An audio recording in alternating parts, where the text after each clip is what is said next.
या आंदोलनामध्ये ज्या घटकप्रवर्तक आशाताईंनी भागीदारी केली त्यांचं सर्वांचे मनपूर्वक अभिनंदन करतो। तसेच या आंदोलनाला पाठिंबा देण्यासाठी राज्य सचिव राज्य सहकारी कर्मचारी महासंघाचे किशोर पाटील साहेब आणि मयूर सोळंके साहेब इथे तुमच्या आंदोलनाला पाठिंबा दिल्याबद्दल त्यांचं आपण आशा तालीने स्वागत करू। आशा ताली।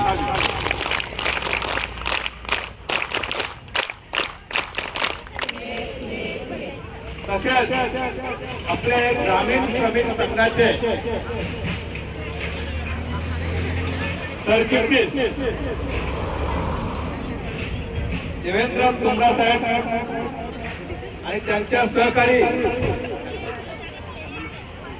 समिनी पडवळे हे तुमच्या आंदोलनाला पाठिंबा देण्यासाठी आणि सहकार्य करण्यासाठी आल्या त्यांचंही अशा ताईने स्वागत करूया।